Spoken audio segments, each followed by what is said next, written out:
At 6:14 that morning, my Honda Civic was still running outside Terminal 3 at Reagan National Airport because I couldn't remember if I'd put the car in park. That sounds dramatic now, but it wasn't at the time. My brain had simply stopped prioritizing normal things somewhere between the oncology clinic and the airport pickup lane. I still had the paper wrist fan from Walter Reed scratching against my skin, and the folder Dr. Eris handed me sat open on the passenger seat beside a half-finished gas station coffee that tasted like burnt pennies. Stage 3 lymphoma, aggressive but treatable. Chemotherapy starts Thursday at 8:30 a.m. sharp. I'd heard every word clearly. That was the weird part. People think bad news feels blurry and cinematic. It doesn't. It feels administrative. Like somebody handing you a stack of paperwork while your body quietly leaves the chat. Outside my windshield, my parents looked like they were heading to a luxury retirement commercial. My mother wore white linen pants that probably cost more than my monthly electric bill, plus a ridiculous floppy sun hat she'd bought specifically for European lighting. My father stood beside two matching caramel-colored leather suitcases with that relaxed posture people only have when they've never been responsible for solving anyone else's problems. Meanwhile, I had a PET scan appointment highlighted in yellow. Life moves fast.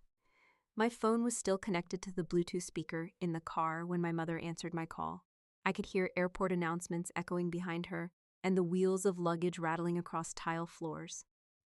"Sweetheart, where are y'all?" she asked. "Your father's trying to find the passport holder." I watched her through the glass entrance while she said it. "I'm outside," I told her. "Oh, why didn't you come in?"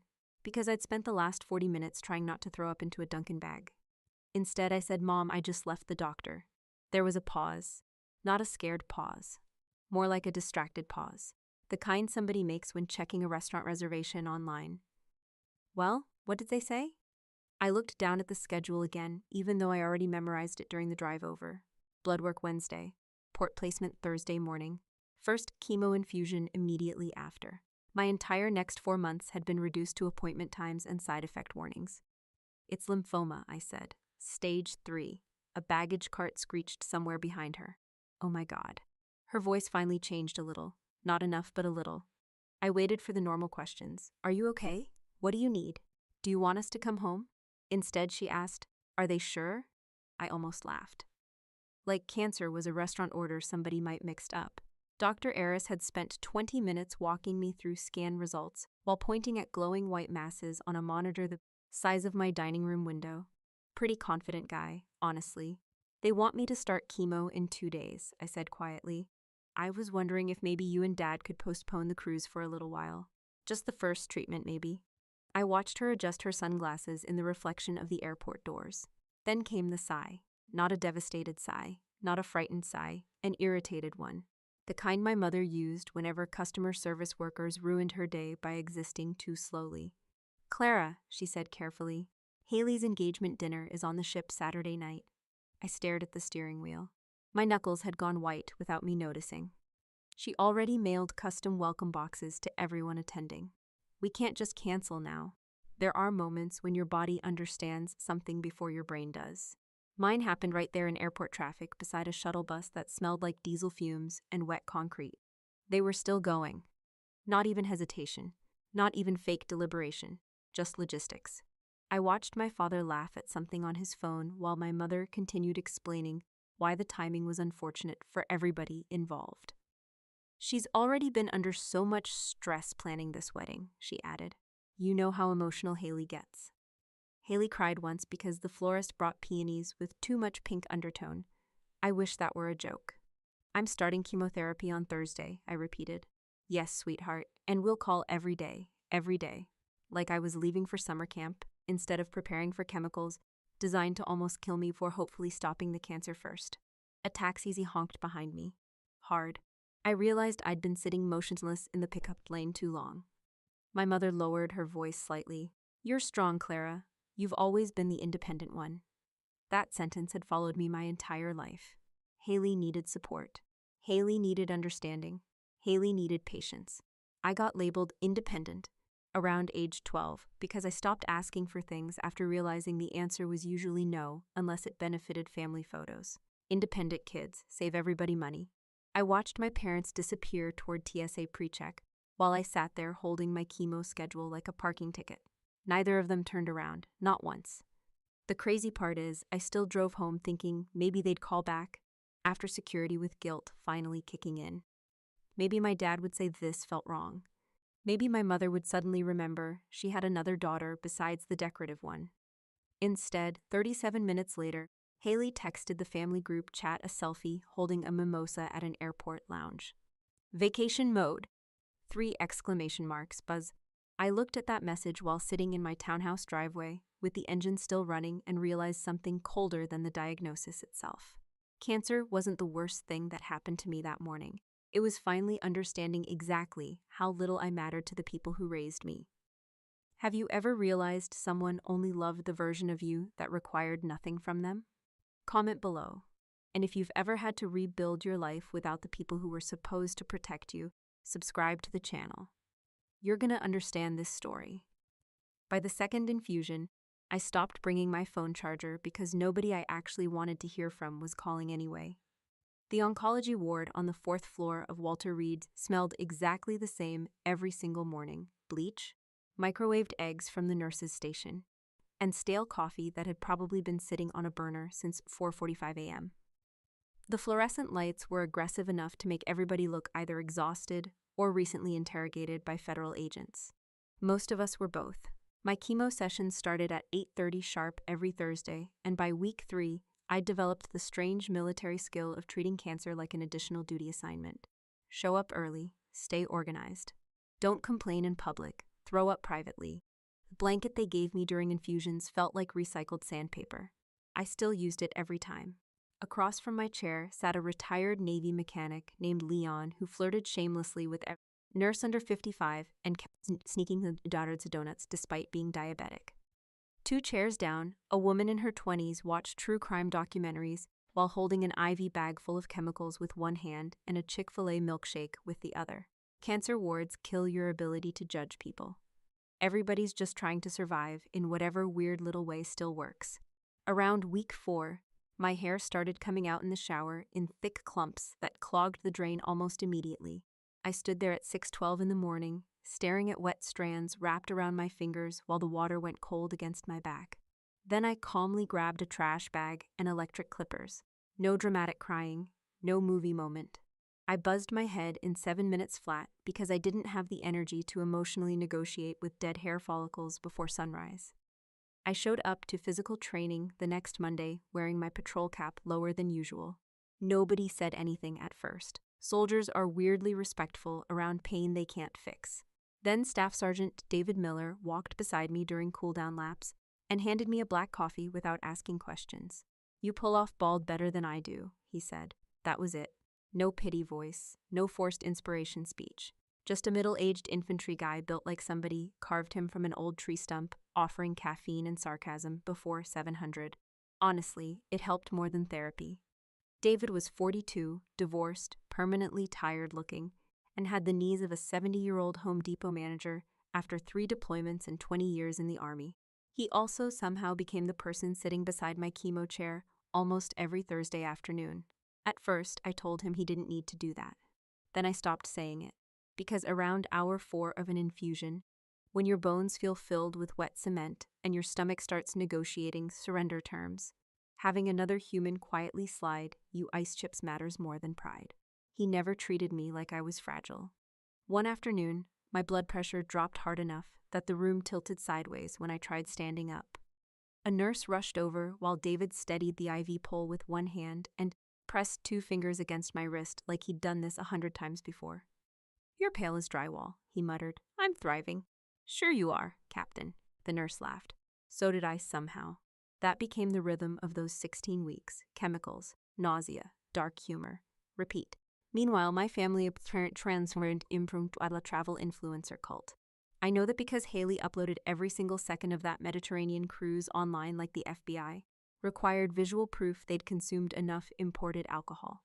Santorini sunsets, wine tastings in Naples, my mother posing beside marble fountains wearing giant sunglasses that made her look like a disappointed insect. One night, around 1:17 a.m., I made the mistake of scrolling through the photos while sitting on my bathroom floor, waiting to stop vomiting long enough to sip water. 104 pictures. I counted them because chemo does strange things to your brain. Picture 87 was my favorite. My parents smiling at some rooftop restaurant in Florence while my mother captioned it. Family is everything. That almost impressed me. The confidence required to publicly lie like that should qualify as a military skill. I stopped responding to family texts after week 6. Not dramatically. I just ran out of usable emotional bandwidth. Haley sent messages like, "You should totally try ginger chews." Mom says positive thinking helps immunity. Dad says stay hydrated. Amazing advice from the people currently treating my cancer like an inconvenient scheduling conflict. Meanwhile, David sat beside me during infusions reading outdated hunting magazines and occasionally updating me on stupid unit gossip. Apparently, one lieutenant accidentally emailed a shirtless Jim selfie to the battalion distribution list. That story alone carried me through 2 hours of nausea. There's something deeply humbling about realizing the people keeping you emotionally alive aren't your relatives. They're exhausted soldiers eating vending machine peanuts beside your IV machine because they don't want you sitting there alone. One Thursday evening after treatment, I finally asked David why he kept showing up. He shrugged without looking up from his coffee. Because somebody should. Simple answer. Military people do that sometimes. They skip emotional TED Talks and go straight to the truth. I spent most of my life believing family automatically meant loyalty, blood, holidays, shared last names. That whole suburban bumper sticker package my mother loved performing for neighbors. Cancer burned that idea straight out of me. Real loyalty looked like somebody memorizing your nausea medication schedule because you were too tired to think clearly. Real loyalty looked like a staff sergeant quietly carrying your grocery bags upstairs after chemo because your legs shook too badly to manage stairs safely. Real loyalty looked like silence that didn't demand repayment. By week 16, I understood something that honestly hurt worse than the biopsies. My biological family had fully outsourced my survival to the United States Army, and the soldiers did a better job. I rolled the last coat of paint onto my living room wall at 9:42 on a Sunday night and realized I could finally breathe without tasting metal, not dramatically, not movie style, just normally.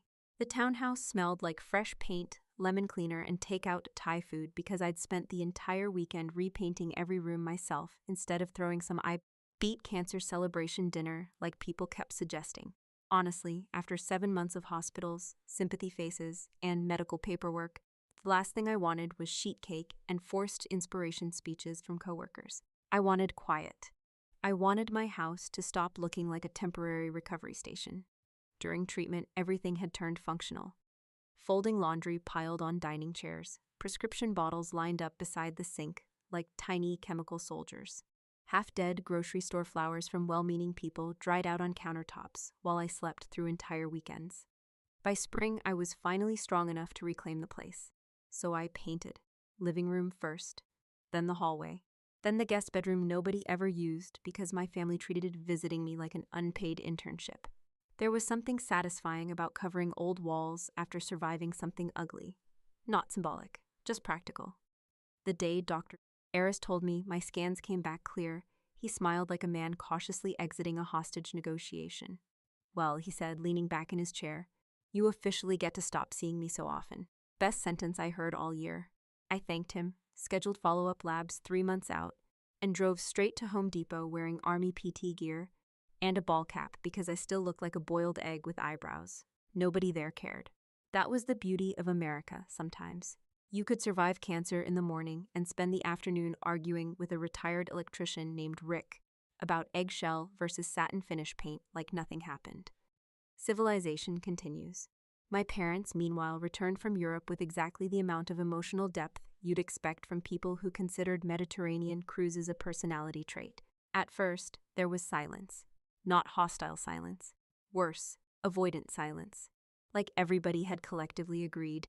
My chemotherapy was one of those awkward family incidents nobody should bring up at Thanksgiving next to the sweet potatoes. Then little texts started appearing. "Mom, Haley found the most beautiful wedding venue in Alexandria, Dad. Your sister's mortgage rate is criminal. Kids today have it rough. Nothing about the cancer. Nothing about missing every infusion. Nothing about the fact I spent Thanksgiving eating hospital turkey beside an IV pump while they toured wineries outside Florence. Apparently, we were all just moving forward now. Convenient system. The first time I saw my parents in person after treatment ended happened at Haley's housewarming party in Fairfax. She'd purchased a 4-bedroom colonial she absolutely could not afford, but apparently granite countertops become spiritually necessary once women discover Pinterest weddings. I almost didn't go. Then David said something during lunch break that stuck with me. Sometimes showing up calm makes people more uncomfortable than screaming. He wasn't wrong. So I went. Haley opened the door wearing cream-colored loungewear that probably cost $200 and immediately hugged me like we were starring in a pharmaceutical commercial. "Oh my God, your hair's growing back so cute." Thanks, I almost died for it. The house smelled like vanilla candles and financial irresponsibility. Everywhere I looked, there were unopened boxes, expensive furniture, and decorative items with absolutely no survival value whatsoever. My father stood in the kitchen, pouring wine while discussing property taxes like civilization itself depended on suburban zoning laws. Then my mother saw me. For 1 second, I honestly thought maybe something real would finally happen. Maybe guilt, maybe shame, maybe even a basic human apology. Instead, she smiled carefully and said, "You look much healthier." That was it. Like I'd spent the winter recovering from seasonal allergies instead of having poison pumped into my bloodstream every week. I nodded once. "So do you." Cold, simple, finished. The weird thing about disappointment is eventually it burns itself out completely. People think betrayal always feels explosive, but most of the time it's just exhausting. At some point, your brain stops trying to collect emotional debt from people who were never planning to pay it anyway. Dinner that night was surreal. Haley spent 20 straight minutes explaining backsplash tile options, while my mother complained about cruise passengers who dressed tacky at formal dinner night. My father argued with Zillow estimates after his third bourbon. Nobody asked what chemotherapy felt like. Nobody asked if I'd been scared. Nobody asked who drove me home after procedures. It almost became funny. Like we were all participating in the world's most passive-aggressive hostage negotiation, where everybody knew the truth, but agreed not to mention the body in the room. At one point, Haley laughed and said, "Well, at least last year's behind us now. Last year. That's how categorized cancer. Like bad weather." I looked around that oversized dining room and finally understood something important about my family. They did not process pain. They managed optics. As long as unpleasant things stayed emotionally invisible, they could continue pretending our family was normal, successful, loving, stable. I stopped expecting apologies after that night. Not because I forgave them, because I reclassified them. That's the closest phrase I can find for it. Military life teaches you compartmentalization early, threat assessment, access control, perimeter management. You learn very quickly that not everybody gets clearance to sensitive areas. My parents lost theirs permanently. After that, I answered texts politely but slowly. I stopped volunteering personal details. I never discussed follow-up scans, lingering fatigue, or the fact certain food smells still made me nauseous months later. Surface-level conversations only. Weather, traffic, mortgage rates, safe topics. Emotionally, they became distant relatives I happened to share DNA with instead of people emotionally responsible for me. And honestly, the silence protected me better than forgiveness ever could. Because once you stop begging people to become who they should been, you finally get your energy back. The voicemail came in at 11:48 p.m. while I was ironing my dress uniform for a logistics briefing the next morning. I almost ignored it because Haley never called that late unless somebody had either gotten engaged, divorced, or trapped inside a luxury SUV lease agreement. Turns out it was option 4, panic. I listened to the message twice while standing in my kitchen beside a container of leftover chicken fried rice and a perfectly folded pair of army slacks.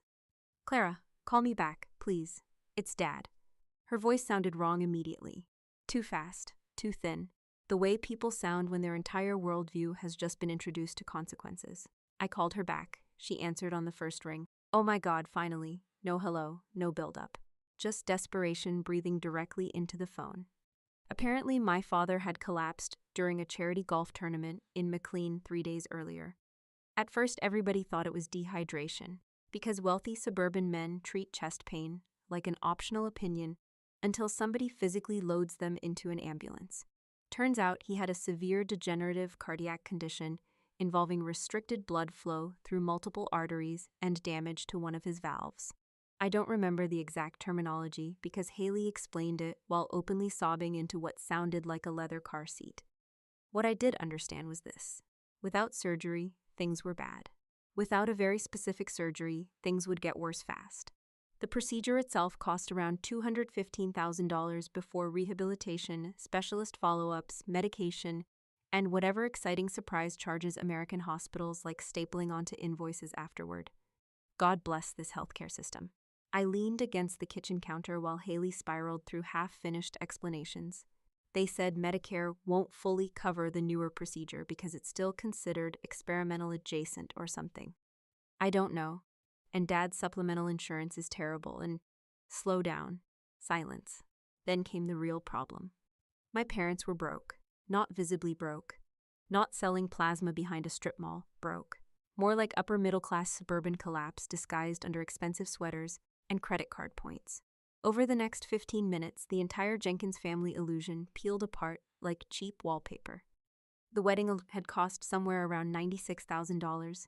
$96,000. For one afternoon. Apparently there had been live string musicians, imported flower walls, custom ice sculptures, and miniature champagne bottles engraved with Haley and Ethan's initials, because nothing says eternal love like personalized alcohol containers. Then came the house, then the furniture financing, then the honeymoon in Bora Bora, then the kitchen remodel my mother insisted was necessary for entertaining. Every financial decision in my family had always been treated like future consequences were a problem for less glamorous people. Now future consequences had arrived carrying medical paperwork. They took out 3 different lines of credit. Haley admitted quietly. I closed my eyes. 3? 1 for the wedding, 1 for the remodel, 1 for hesitated. For what? The Mercedes. Of course there was a Mercedes. My father spent 30 years lecturing me about fiscal discipline while apparently financing luxury vehicles like a divorced dentist in a midlife crisis. Beautiful. And now Mom's freaking out because they don't qualify for some of the assistance programs, Haley continued. They make too much on paper. On paper. That phrase almost made me laugh. My parents had spent their entire lives protecting appearances, the right neighborhood, the right country club memberships, the right vacations posted online at exactly the right angles. Turns out, none of that impresses cardiologists. The following Saturday, I drove to their house for the first time in almost 8 months. The neighborhood still looked aggressively prosperous. Perfect lawns, oversized SUVs, men named Greg pressure-washing driveways while listening to financial podcasts. My mother opened the front door before I even knocked fully. And for the first time in my life, Miriam Jenkins looked old. Not physically old exactly, more like structurally exhausted. The kind of tired that settles into wealthy people once they realize money might not solve the problem this time.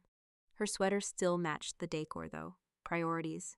Oh, thank God, she whispered, hugging me too quickly. That alone told me things were serious. My mother only touched people voluntarily during funerals and Christmas card photography. Inside the house, everything still looked expensive and emotionally sterile: marble countertops, decorative bowls nobody used, furniture arranged like they were staging the property for resale. But little cracks had started showing. Unopened medical envelopes stacked beside the sink, pill bottles near the coffee maker. A final notice from American Express partially hidden beneath a Pottery Barn catalog. My father sat in a recliner near the living room window wearing a navy cardigan and the defeated expression of a man discovering mortality doesn't care how much he spent on landscaping. He looked smaller. That unsettled me more than I expected. Hey, kiddo, he said weakly. Kiddo. Interesting choice from a man who missed every chemo appointment. I sat across from him while my mother immediately launched into doctor names, specialist consultations, insurance disputes, and billing codes with the frantic energy of somebody trying to outrun reality through organization. The surgery needed scheduling soon. The deposits were enormous. The insurance appeals were failing. The savings were gone. And underneath all of it sat something even uglier neither of them wanted to say out loud. They genuinely believed life would always bail them out eventually, because it always had before. I listened quietly while my mother flipped through folders full of estimates and payment plans. Every page sounded more desperate than the last. At one point, she rubbed her forehead and muttered, I just don't understand how people afford medical crises in this country. I almost choked on my coffee. That sentence coming from the woman who left for a Mediterranean cruise 48 hours before my chemotherapy started felt less like irony and more like divine comedy. But I didn't say it. Not yet. Because sitting there in that spotless kitchen, listening to financial panic finally seep through the walls of their perfect suburban life, I realized something important. This wasn't karma. Karma is fast. This was debt, and debt always collects eventually. Rain hammered against the visitor center windows, hard enough to blur the parking lot into gray watercolor streaks when the desk sergeant called my office at exactly 4:30 Tuesday afternoon. Captain Jenkins, your mother's here. Not a visitor. Not a family member. Your mother. Even over a military phone line, those words carried a warning label. I stared at the stack of transportation manifests on my desk for a second longer than necessary before answering. She have an appointment? No, Mom. Of course not. Miriam Jenkins considered appointments something other people needed. By the time I walked into the visitor's center, she was already seated at one of the cold metal tables near the vending machines, perfectly upright, both hands folded over a leather portfolio, like she was preparing to negotiate a hostage release instead of ambushing her daughter on federal property. She wore a camel-colored trench coat that probably cost more than junior enlisted soldiers made in a week. Her makeup looked professionally applied, but the effect collapsed slightly around the eyes. Stress had finally started collecting interest. A half-empty Starbucks cup sat beside a stack of papers thick enough to qualify as a building foundation. The moment she saw me, her face rearranged itself into something fragile and maternal.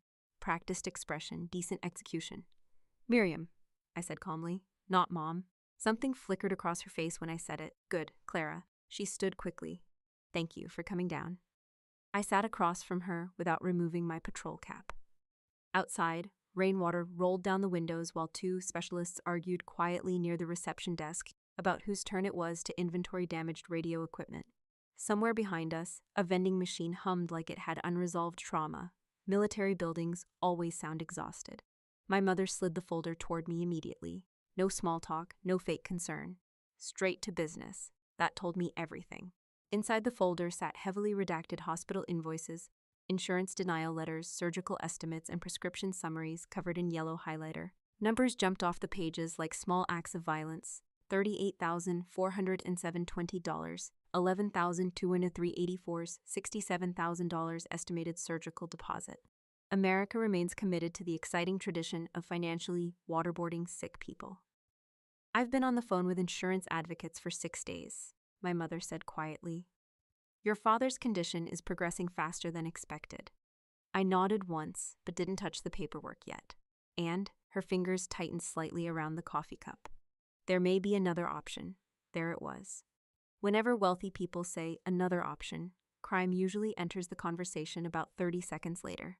She carefully removed a separate packet from the folder and pushed it toward me with almost theatrical gentleness. DFAS Dependency Determination Package. I recognized the form instantly. My stomach went cold before I even opened it fully. You want me to register Dad as my dependent. Secondary dependent, she corrected softly. Temporary, essentially. That's not how federal law works, but sure. I slowly flipped through the packet while she kept talking in the same hushed voice people use when discussing tax fraud at country clubs. If Thomas qualifies through your military benefits, he could access TRICARE Prime coverage for the procedure. We already checked. It would save. She swallowed carefully an enormous amount. The rain outside intensified. I kept reading.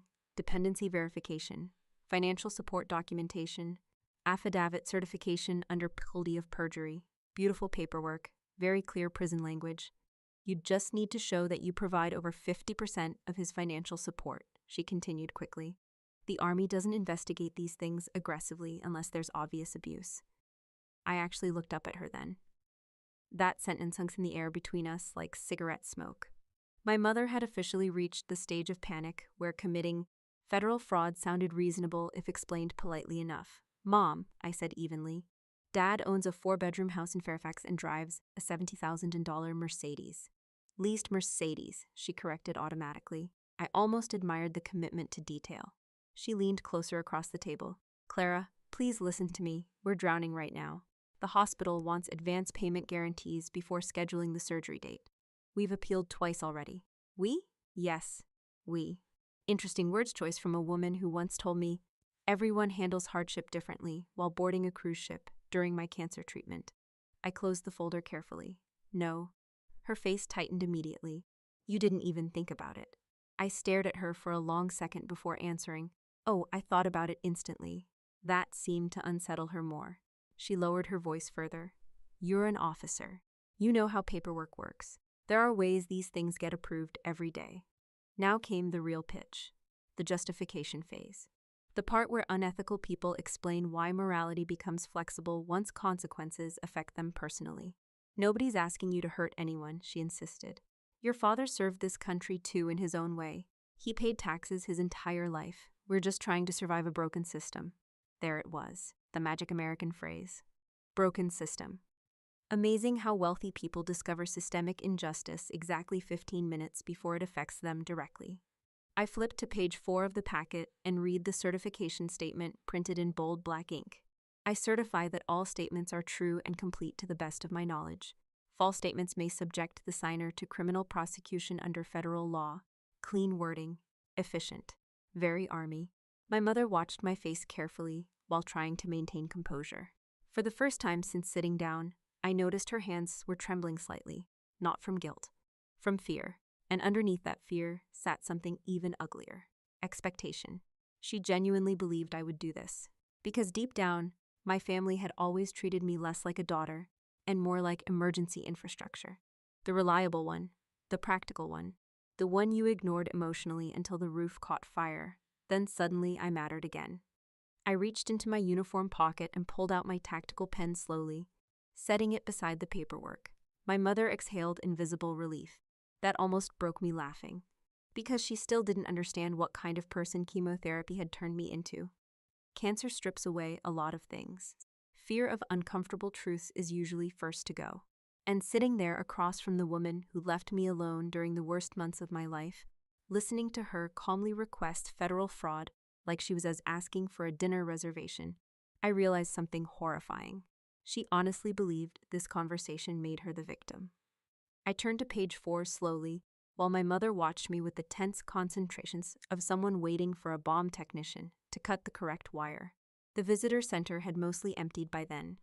Rain still rattled against the windows, and somewhere near the front desk, a television mounted in the corner played muted weather coverage about flash flood warnings across Northern Virginia. Nobody looked at us. That was the strange part. Life keeps moving while your family quietly implodes beside a vending machine.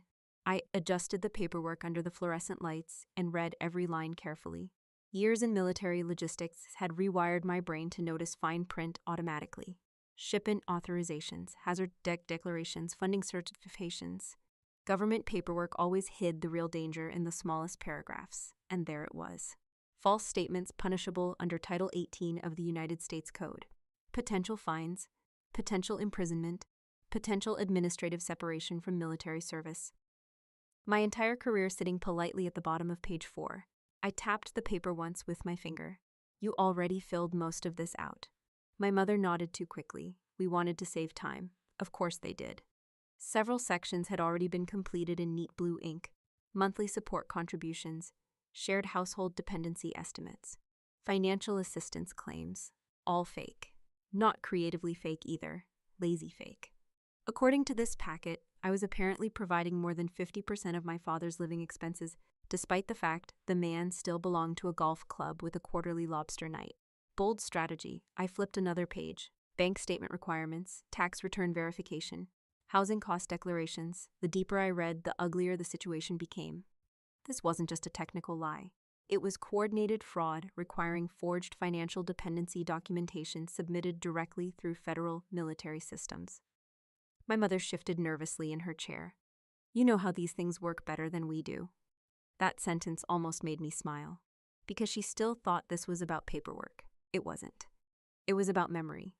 I looked up at her for the first time in almost a full minute. She had the same expression she wore when I was 13 and accidentally backed her Lexus into the mailbox. Tight jaw, calculated softness. The face Miriam Jenkins used whenever she needed cooperation without accountability. You really came onto a military installation asking an army officer to commit federal fraud, I said calmly. Her eyes darted briefly toward the reception desk. Please don't say it like that. Interesting response. That's not what this is. You're misunderstanding. Just don't phrase the crime so aggressively out loud. She leaned closer and lowered her voice again. Clara, nobody is trying to scam the government. We're trying to save your father's life. There it was again, the moral shortcut. As if desperation automatically transformed dishonesty into virtue. I reached into my uniform pocket and pulled out my brass tactical pen slowly, setting it beside the paperwork with a soft metallic click against the table. My mother's shoulders visibly loosened. She thought I was preparing to sign. That honestly might have been the saddest moment of the entire conversation. Because despite everything, the chemo, the abandonment, the silence afterward, she still fundamentally believed access to me could be restored through need, not love. Need. I rolled the pen once between my fingers while studying her face carefully. Up close, the cracks were worse now, concealer settling unevenly beneath her eyes, tiny stress tremors in her hands. The polished suburban confidence that once controlled every room had started collapsing under debt collectors and surgical estimates. Part of me almost felt sorry for her. Almost. Then my brain pulled up a memory I hadn't thought about in over a year. Thursday morning, first chemo infusion, 8:27 a.m. I'd been sitting alone in a freezing hospital recliner, trying not to panic while an oncology nurse explained potential fertility complications. My phone buzzed halfway through the conversation. A text from my mother. Picture of a vineyard in Sicily. Caption, wish you could see this sunset. 3 exclamation marks again, amazing consistency. Back in the visitor center, I tapped the brass pen lightly against the table once. Then again. My mother watched every movement. You know what's interesting? I asked quietly. She blinked. What? When I had cancer, nobody in this family suddenly became flexible with ethics to save me. Her face tightened immediately. That's not fair. No? You know that's different. I actually laughed once under my breath. Different. Right, because my illness had been emotionally inconvenient, while my father's illness threatened property values and retirement accounts. The distinction was becoming incredibly clear. She straightened in her chair, frustration starting to bleed through the performance. Your father is sick. So was I.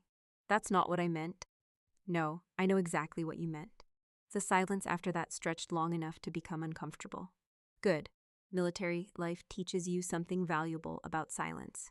Most people rush to fill it because they confuse discomfort with danger. But silence is useful. Silence forces people to sit beside the truth without escape routes. And the truth sitting between us was brutally simple. When I needed family, they outsourced me to nurses and soldiers. Now they needed something from me, and suddenly family mattered again. My mother's eyes dropped toward the paperwork. If we lose this surgery slot, we may not get another one quickly. I believed her. That was the hardest part. This wasn't fake suffering. My father really was sick. The bills were real. The fear was real. Human pain doesn't magically become fictional just because the people experiencing it behaved terribly beforehand. That's what makes moral decisions difficult as an adult. Bad people still bleed, but consequences bleed too. I picked up the dependency packet one final time and looked at the forged financial numbers already waiting for my signatures. Every line represented another calculation. Somebody assumed I'd absorb quietly because I was the dependable daughter, the practical daughter, the one trained to carry heavy things. What nobody in my family ever understood was this. The army taught me logistics. Cancer taught me limits. And together, they made me very difficult to manipulate. I slid the unsigned paperwork back across the metal table slowly enough that my mother had time to understand exactly what was happening. The folder stopped directly in front of her Starbucks cup, still untouched. That somehow felt symbolic. No, I said calmly, absolutely not. For a second, she just stared at me, not angry yet, not emotional yet, just confused in the purest sense of the word, like her brain physically couldn't process resistance because she'd already categorized this situation as solved the moment she drove onto base. Then came the blinking, fast, defensive. Clara, I'm not falsifying federal dependency documents. You're overreacting. I almost smiled at that. Federal prison apparently counted as overreacting now. I tapped page 4 lightly with the brass pen again. This affidavit is submitted through DFAS and reviewed under military benefits fraud regulations, I said evenly. Perjury against the Federal government carries up to 5 years in prison, depending on the charges involved. The color drained from her face slightly. You make it sound criminal. I looked directly at her. It is criminal. The rains outside softened into a steady hiss against the windows. Somewhere near the front desk, a young private laughed too loudly at something on his phone before immediately getting yelled at by a sergeant. Normal life continued.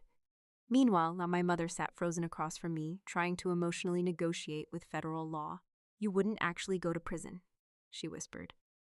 That sentence told me everything. She hadn't come here asking whether something was right. She'd already decided it was survivable. There's a certain type of privileged person who believes rules are mostly decorative until consequences become personal. My parents spent decades existing inside that worldview. Parking tickets disappeared under money. Debt got refinanced. Mistakes became setbacks. Somebody always fixed things eventually. Usually me. Not this time. I capped the pen carefully and slipped it back into my pocket. I'm not risking my commission, my clearance, or my career because you and Dad treated credit cards like monopoly money. That hit harder than I expected. Her expression cracked immediately. We were trying to give Haley a beautiful life. There it was. Not denial, justification, as if overspending on imported flower walls and luxury vehicles somehow transformed into noble parenting once phrased emotionally enough. You gave Haley a wedding with ice sculptures, I said. Now you need experimental cardiac surgery and suddenly financial planning matters. That's cruel. No. Cruel was leaving your daughter alone during chemotherapy because cruise reservations were non-refundable. Her eyes widened sharply.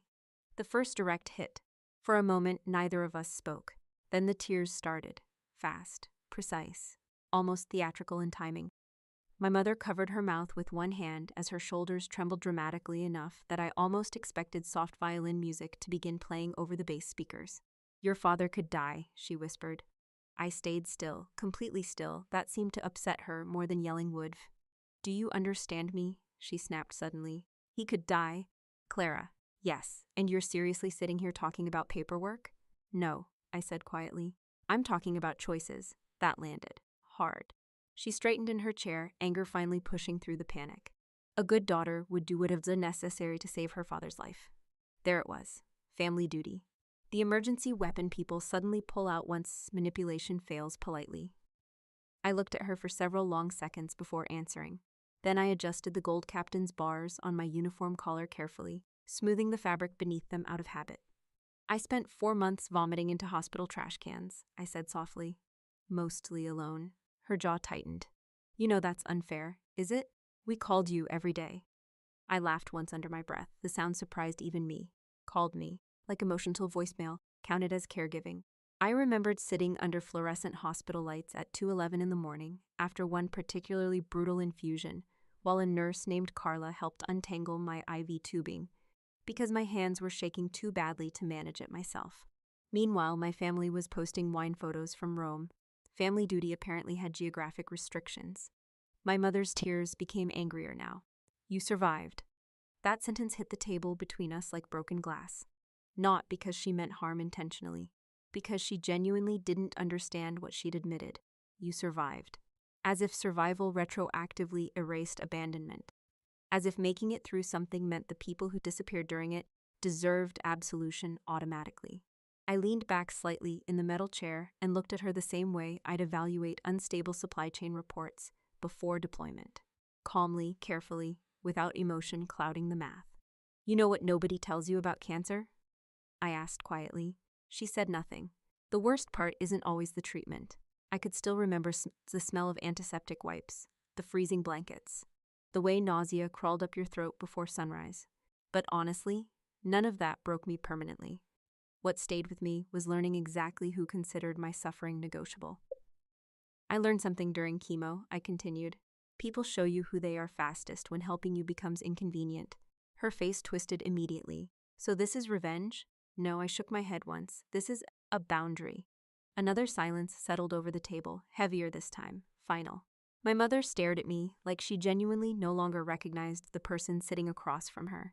And maybe she didn't. The version of me she understood had disappeared somewhere between biopsy results and military hospital hallways. Cancer changes your tolerance for emotional dishonesty permanently.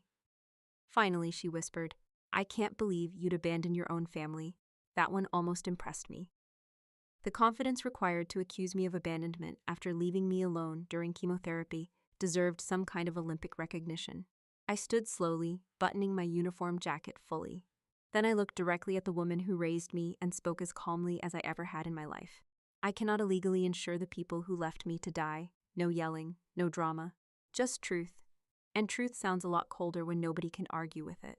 My mother stared at me for several seconds after I said it, not speaking, not blinking much either, just sitting there with mascara beginning to break apart beneath fluorescent lighting, while the unsigned dependency packet rested between us like a failed business proposal. Then something strange happened. She stopped performing. The tears stayed, but the theater disappeared. For the first time all afternoon, Miriam Jenkins looked less like a polished suburban matriarch and more like an aging woman who had finally run out of exits. "You don't mean that," she whispered. "I did. That was the problem." I picked up my patrol cap from the table and stood slowly, smoothing the front of my dress uniform automatically. Years in the army condition you to reset yourself physically before difficult moments. Straight collar, clean posture, neutral expression. Control first, emotion later.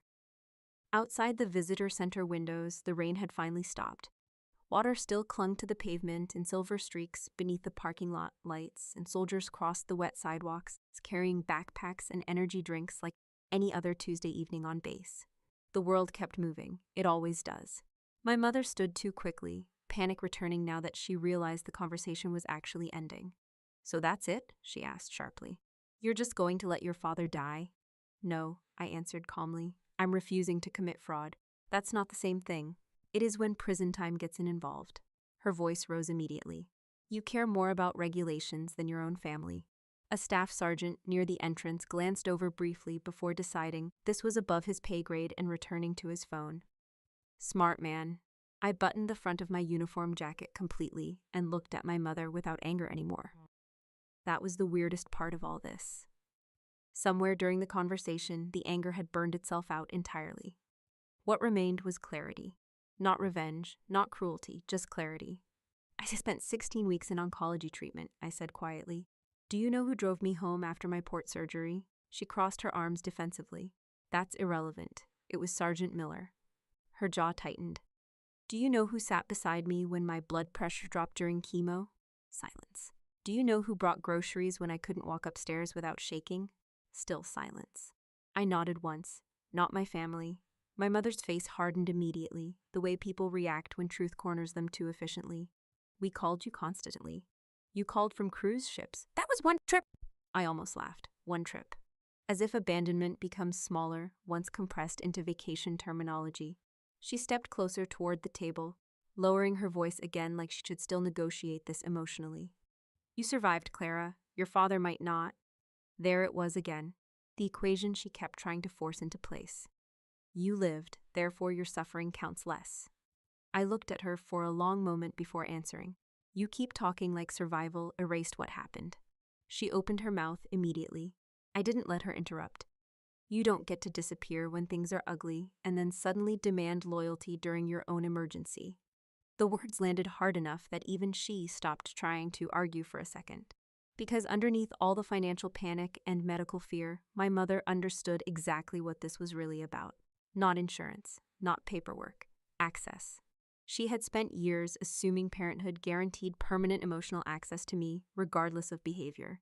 That blood relation functioned like a lifetime membership card, no matter how selfish or absent they became. But adulthood changes that math, especially after cancer.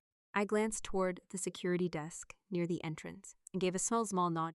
The base security officer standing nearby, professional guy, mid-50s maybe, calm face, former military judging by the posture. He immediately understood the assignment. My mother noticed too. "You're seriously throwing me out?" she asked, horrified. "No," I said evenly. "I'm ending the meeting." The officer approached slowly, respectful but alert. "Mom," he said gently to my mother, "I can escort you to the parking area." She looked at him like he'd personally betrayed her. Then she turned back toward me one last time. "I hope you can live with yourself." That sentence followed me all the way into adulthood from childhood onward. Whenever my mother didn't get what she wanted, morality suddenly became everybody else's burden to carry. But this time, something inside me stayed completely still. Because for once, I actually could live with myself. The security officer guided her toward the exit, while she continued crying quietly into the expensive tissues pulled from her designer handbag. Right before the doors opened, she looked back again, like she expected me to stop everything dramatically at the final second. Movies train people badly. Real boundaries are usually quiet. The doors closed behind them with a soft hydraulic hiss. And that was it. No screaming match, no emotional collapse, no triumphant speech, just silence. I stood there for another minute, listening to the hum of vending machines and distant office chatter before finally walking outside into the cold evening air. The rain had scrubbed the entire base clean. Wet pavement reflected rows of security lights, and the air smelled like concrete, grass, and engine exhaust cooling after the storm. I breathed in deeply, then again. For the first time in years, my chest felt light. Not happy exactly. Relief is different from happiness. Relief is setting down something heavy after carrying it so long you forgot your body was hurting. I drove home with the windows cracked, despite the cold, because I wanted fresh air inside the car.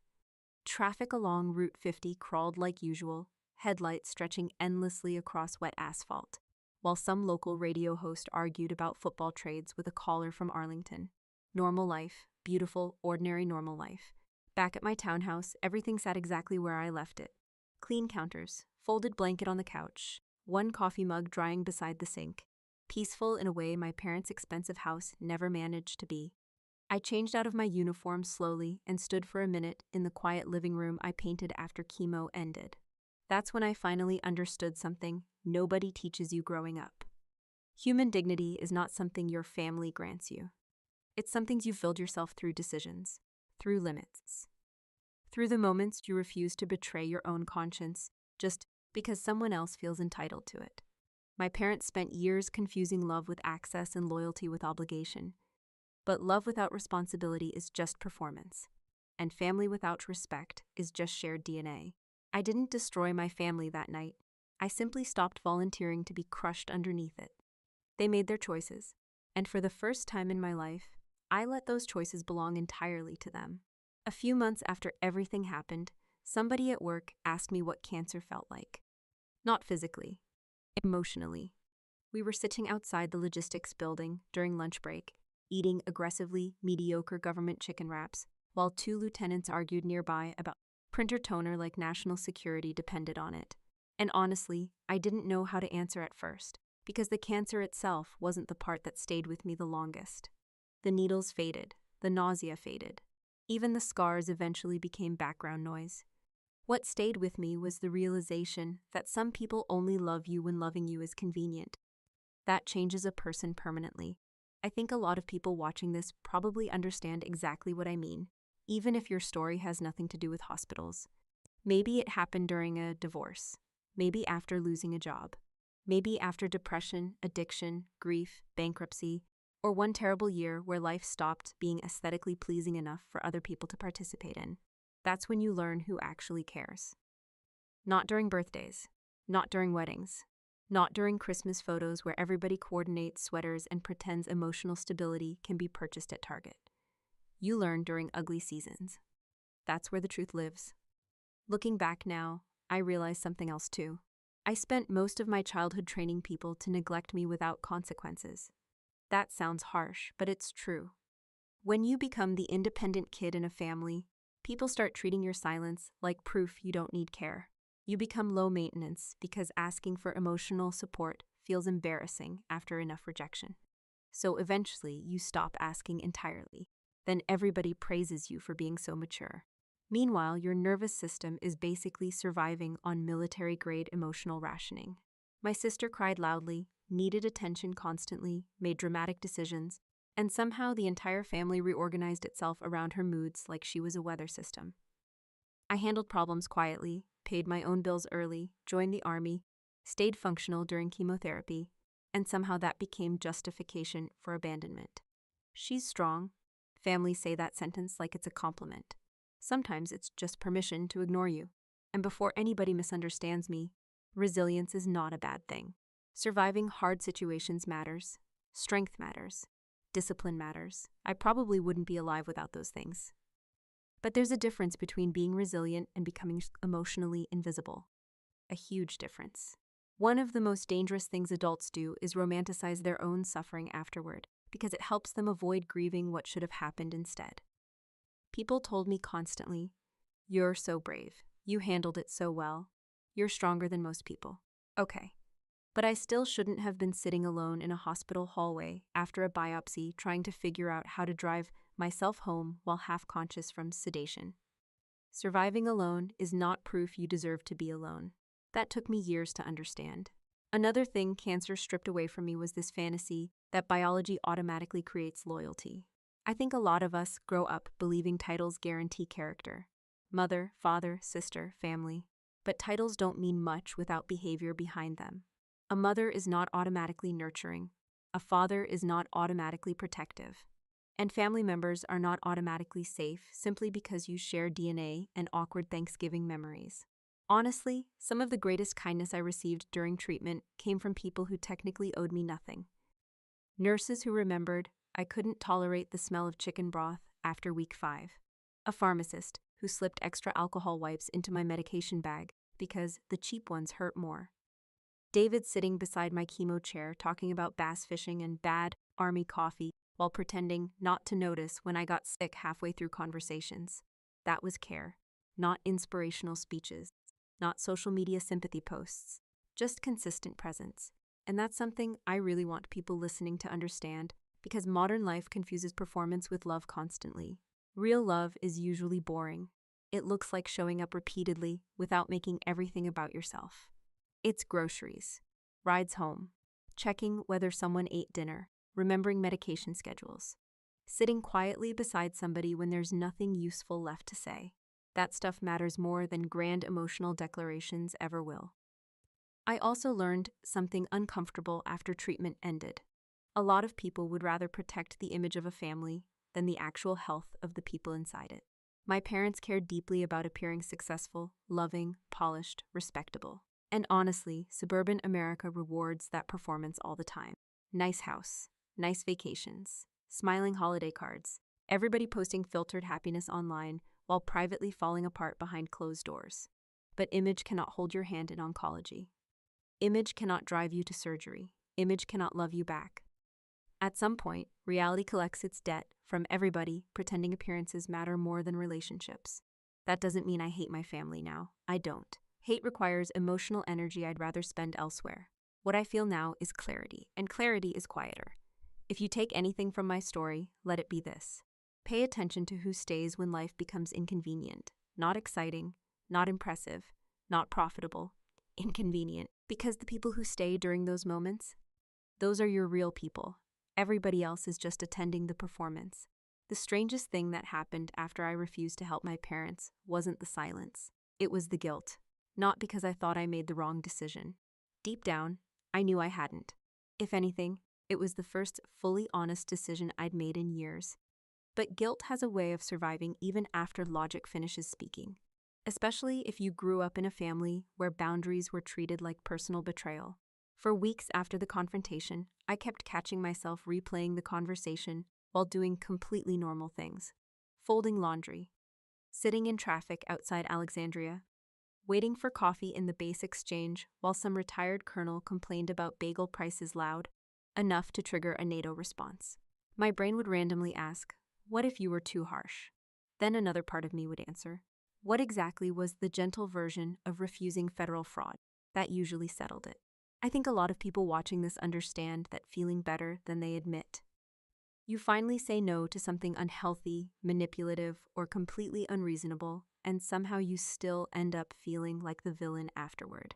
That doesn't happen by accident. Families that rely on guilt train you slowly over time. You become responsible for everybody else's emotional stability while your own needs get treated like unfortunate scheduling conflicts. And if you're the responsible one in the family like I was, the conditioning gets even worse. People start assuming your reliability is permanent. Your patience becomes public property. Your boundaries become negotiable. Then one day you say no, and everybody acts shocked that the machine suddenly stopped working. I used to think boundaries were cold. Honestly, I thought healthy people just naturally tolerated endless emotional chaos better than I did.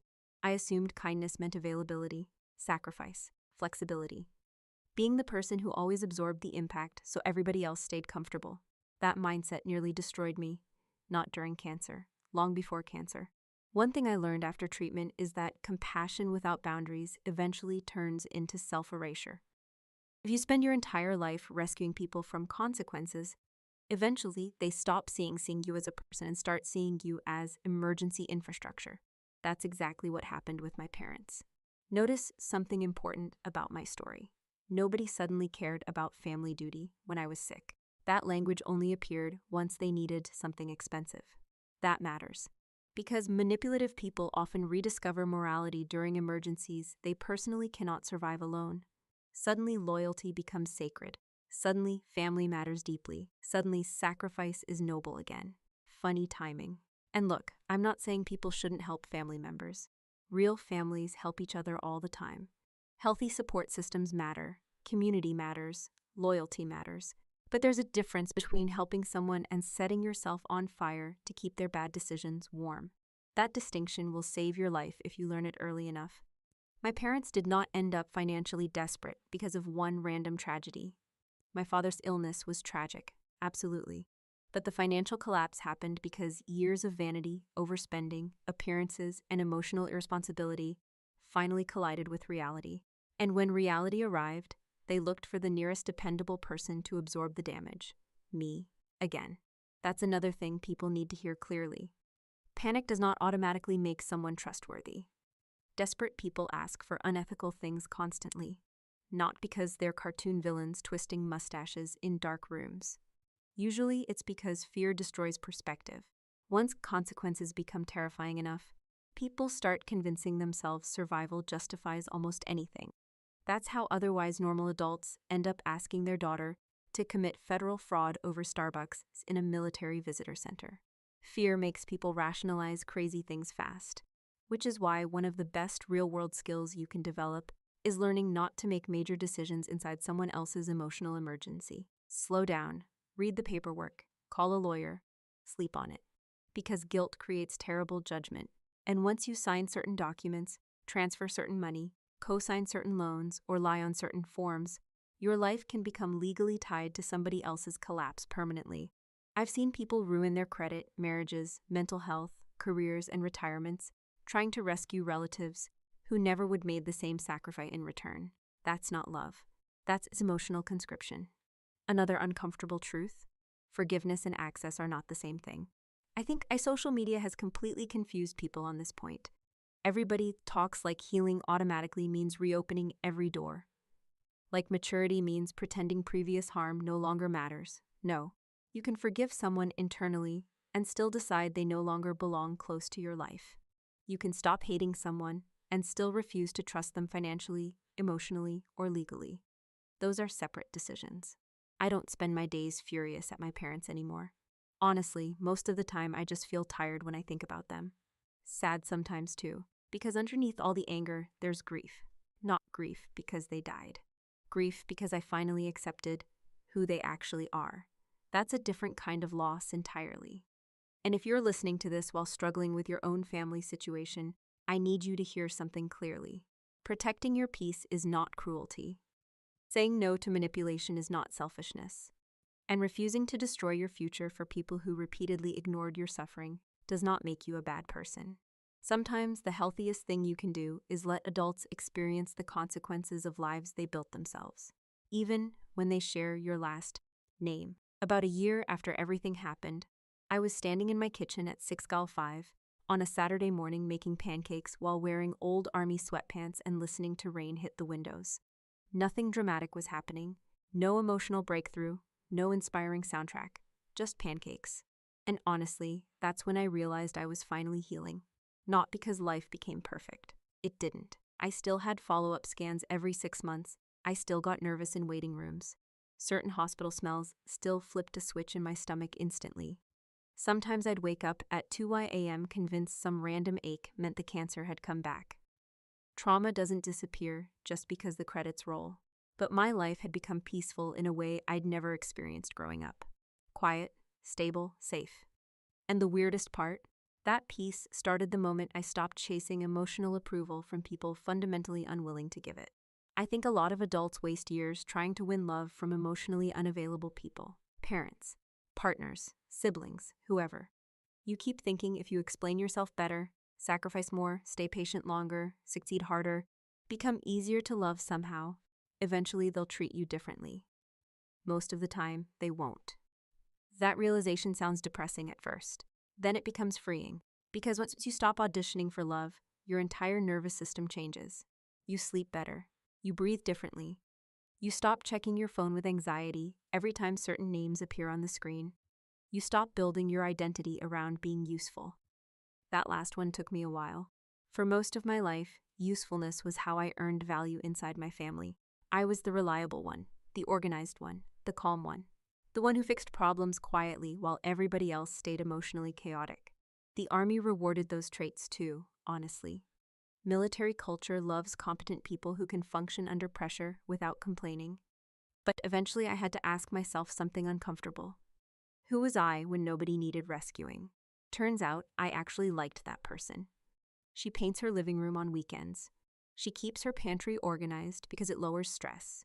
She buys expensive coffee beans now because life is short, and military coffee tastes like legal punishment. She laughs more. Small things started mattering again after cancer.